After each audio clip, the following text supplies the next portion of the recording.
ഈശോ മിശിഹായിക്ക് സ്തുതിയായിരിക്കട്ടെ.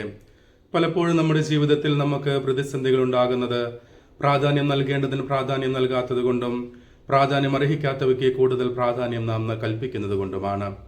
യേശുവിൽ പ്രിയ സഹോദരരെ, ഇന്നത്തെ സുവിശേഷത്തിൽ യേശുനാഥൻ നമ്മെ ഓർമ്മിപ്പിക്കുന്നു, നിന്റെ ദൈവമായ കർത്താവിനെ പൂർണ്ണ ആത്മാവോടും പൂർണ്ണ ഹൃദയത്തോടും പൂർണ്ണ മനസ്സോടും കൂടി സ്നേഹിക്കുക. നാം നമ്മുടെ ജീവിതത്തിൽ ഏറ്റവും കൂടുതൽ പ്രാധാന്യം നൽകേണ്ടത് ക്രിസ്തുവിനാണ് എന്ന് ഇന്നത്തെ സുവിശേഷത്തിലൂടെ യേശുനാഥൻ നമ്മെ ഓർമ്മിപ്പിക്കുന്നു. സുഭാഷിതങ്ങളുടെ പുസ്തകം 3-ാം അധ്യായം 5-ാം വാക്യത്തിൽ നാം വായിക്കുന്നു, നിന്റെ ദൈവമായ കർത്താവിനെ പൂർണ്ണ ഹൃദയത്തോടെ വിശ്വാസം അർപ്പിക്കുക.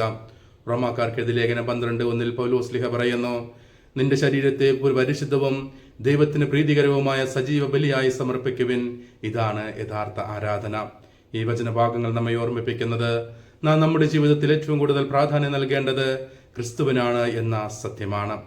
പലപ്പോഴും ദൈവവും ദേവാലയ കാര്യങ്ങളും നമുക്കൊരു വീക്കെൻഡ് ഹോബി മാത്രമായി തീരുന്നത് ദൈവത്തിന് നമ്മുടെ ജീവിതത്തിൽ ഒന്നാം സ്ഥാനം നാം കൊടുക്കാത്തത് കൊണ്ടാണ് എന്ന് നാം തിരിച്ചറിയണം.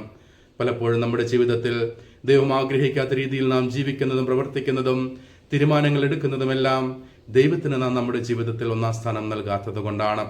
അതിനാൽ പ്രിയ സഹോദരരെ, ഇന്നത്തെ സുവിശേഷത്തിന്റെ വെളിച്ചത്തിൽ ക്രിസ്തു ആഗ്രഹിക്കുന്നത് പോലെ, ക്രിസ്തു നമ്മോട് ആവശ്യപ്പെടുന്നത് പോലെ ക്രിസ്തുവിന് നമ്മുടെ ജീവിതത്തിൽ ഒന്നാം സ്ഥാനം കൊടുക്കുവാൻ നമുക്ക് പരിശ്രമിക്കാം.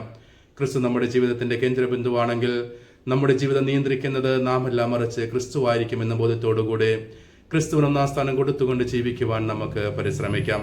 മത്തായിയുടെ സുവിശേഷം 6:33 യേശുനാഥൻ നമ്മോട് പറയുന്നു, ആദ്യം അവിടുത്തെ രാജ്യവും നീതിയും അന്വേഷിക്കുവിൻ, മറ്റുള്ളതെല്ലാം നിങ്ങൾക്ക് കൂട്ടിച്ചേർക്കപ്പെടും.